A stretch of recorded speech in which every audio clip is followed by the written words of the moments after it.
Oh, yes. It's finally here, Beyond the Game, here on the voice of Nassau Community College.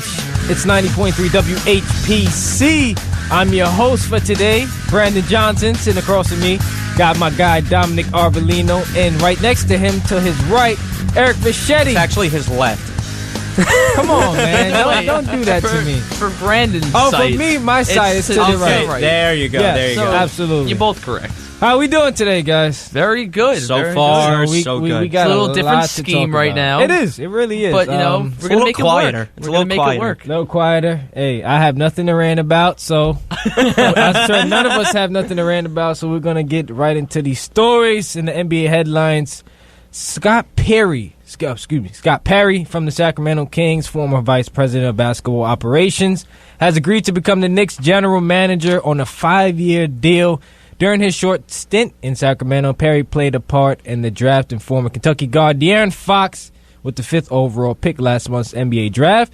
And the Kings also drafted North Carolina's Justin Jackson and Duke's Harry Giles in the first round. Yes, Harry Giles, that is. In free agency, the Kings signed veterans George Hill, Vince Carter. Wow, he's still playing. Unbelievable. He's 40 years old. 40 years old. He's still got a lot to prove, he says. Zach Randolph, and in return, the Kings get a 2019 second-round pick from the Knicks. So, guys, my question to you is, what do you think about all this things that's been happening with the Knicks and this signing? I mean, I think it could be a good move for the Knicks. I mean, you've seen that, the Kings, especially this offseason, you see they've been making a lot of good moves and definitely improved their team from what, moving past DeMarcus Cousins and all of that. That whole season was a little mess right there last season. So acquiring Buddy Hield. Yeah, exactly. So I think they're definitely. I mean, the Kings you saw were definitely moving in the right direction. That was with the help of Perry. So I mean, hopefully he can start making the Knicks head in the right direction as well. Can we just understand the fact, and first off, I will apologize beforehand because I will call him Steve Perry at least a couple of times, because for those of you that don't know, he's the lead singer of Journey. So it would make sense for the Knicks to hire someone like that. But Scott Perry, however, this is a good move. Scott Perry has been with the Kings for 3 months, and he's made all these moves from Vince Carter, George Hill, Zach Randolph. I think that this is a very good move for the Knicks, and I am confident in saying that I believe that the New York Knicks are heading in the right direction. Wow. Finally. That's good to hear. And I'm going to tell you why. Because there's a common ground right here. They're getting younger. Signing Tim Hardaway, keeping Courtney Lee, drafting Frank Ntilikina. They're probably going to trade Carmelo Anthony, but we'll get into that later. Got you. And building around Kristaps Porzingis. And on top of it all, Phil Jackson drafts for the scheme of the triangle. Okay. And thankfully it's not there anymore. And Perry is drafting what seems like, players that can just change the team around. Yeah, the atmosphere. I think this is a great move for the Knicks, and he's going to be here for 5 years. I just want to see what he does in the first couple of weeks, because as of right now, Carmelo Anthony's name is surfacing around trade rumors. Yeah. They actually put it on hold, but we'll get into that. And you know what? I honestly think it's only because so that Perry can introduce himself to Carmelo Anthony and field better options for him. All right. But, I mean, it's very unfortunate in terms of when he got signed, though, because you look at it now and they really have not too many moves they can make because it's kind of late in free agency. Everyone's pretty much already signed. So, I mean, that's definitely something you got to consider. Well, you know what? It's true, but, The Knicks, I feel, got it right when they fired Phil Jackson, although they fired him way too late when it was right after the draft. Because apparently, if Phil Jackson got fired before the draft, they would have drafted, I know you were very high on him, Brandon, Dennis Smith Jr. Yeah. And not even Dennis Smith Jr., I also had a Malik Monk in my eye to be Knick now, but I think before we hopped on the show today, you mentioned that you still would accept the triangle offense.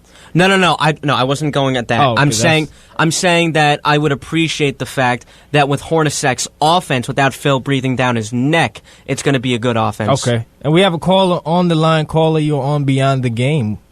Hello. My brothers, how are you? How are you doing? Who is this? Marky? Yes. How you doing, Mark? Wow, what's going on? What's on your mind today, Mark? It was you, Mark. Let's be honest. You think this guy's going to last 5 years? Perry?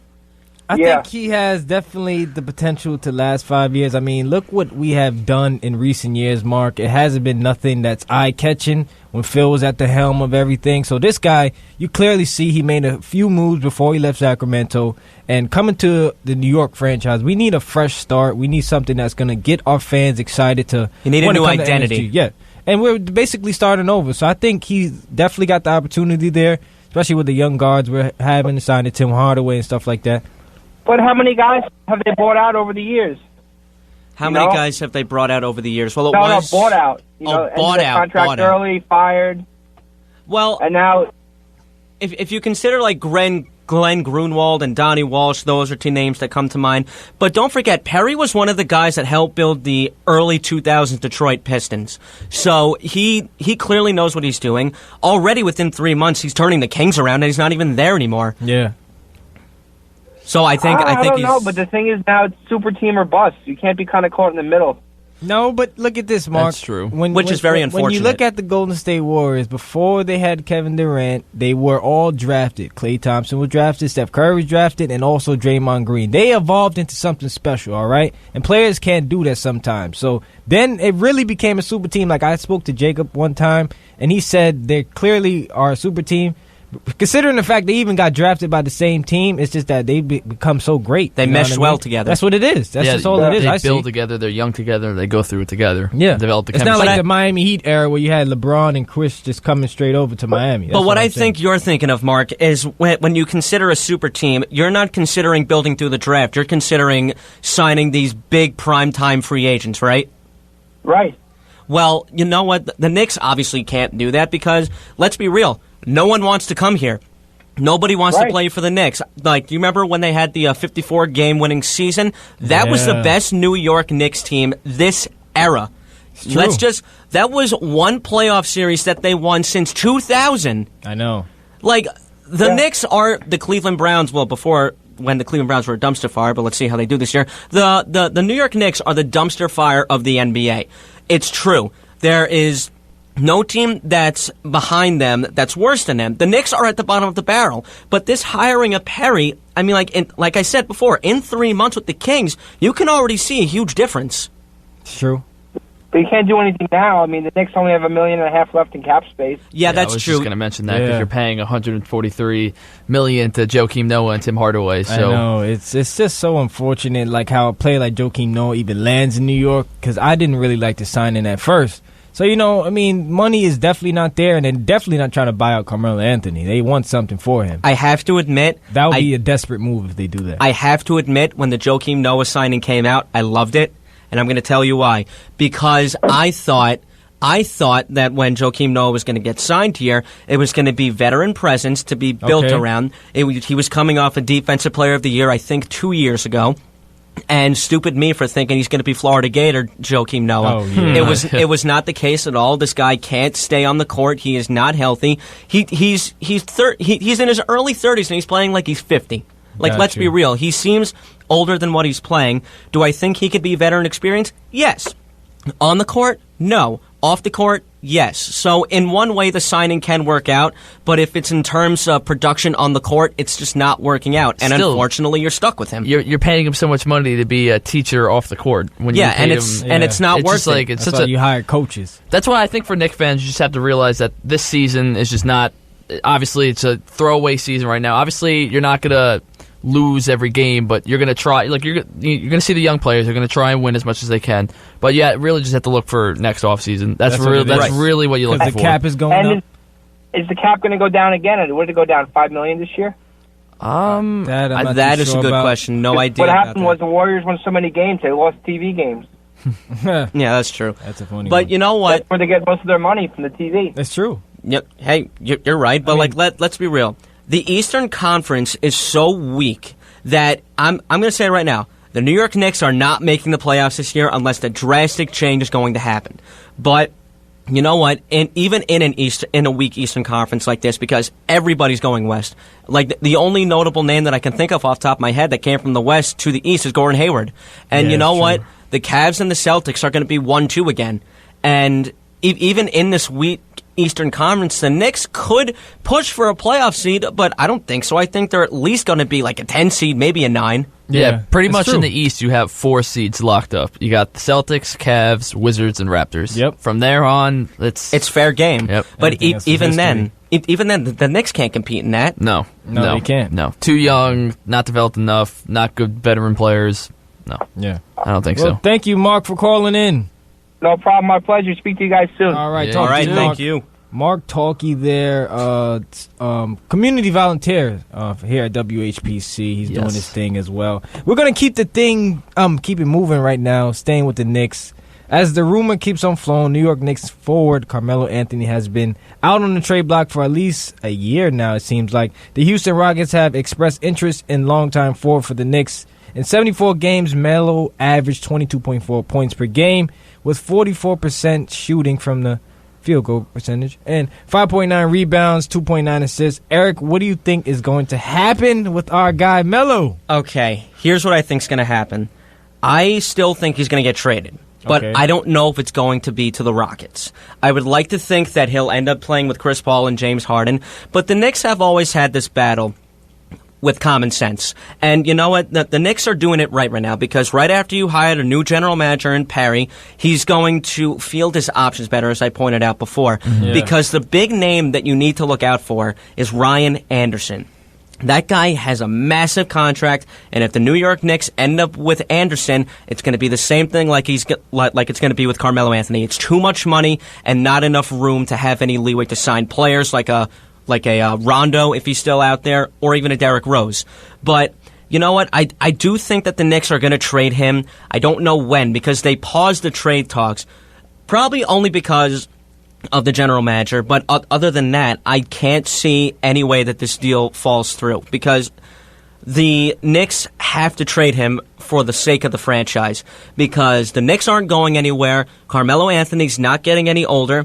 And I'm going to be real with you. This guy deserves a championship. It's true. He definitely does. He's been through hell and back with this franchise, even with Denver. Like, I don't even think he got to the conference final. Maybe in Denver he got to the conference finals. But other than that, what success has he had here?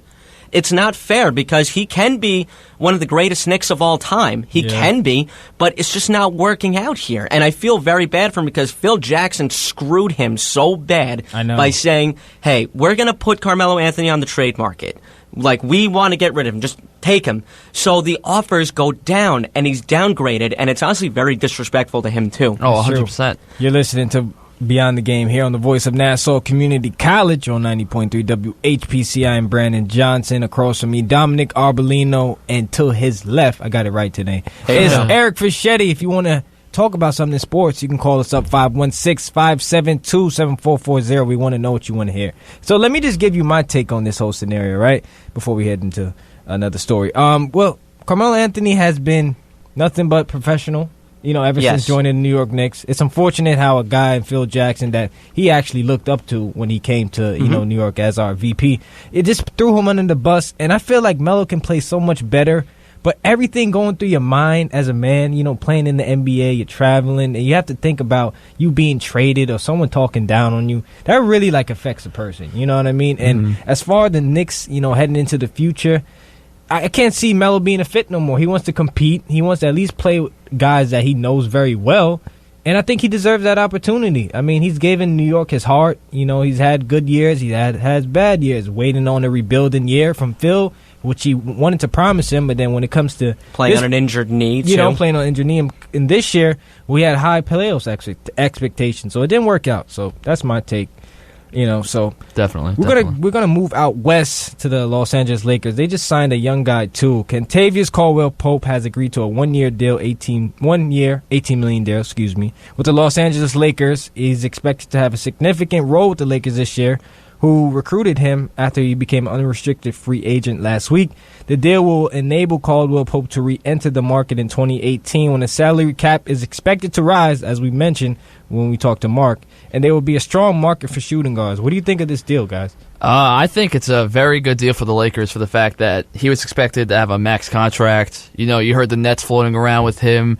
And definitely I think that the Lakers got to stay with him, especially for 1 year, $18 million, so that if he works out, you're going to try to re-sign him, give him that max contract he deserves. But if he doesn't work out, because you know if he's got those attitude problems a little bit, then you can let him walk and let another team handle his situation. So I think it's definitely a smart move for the Lakers.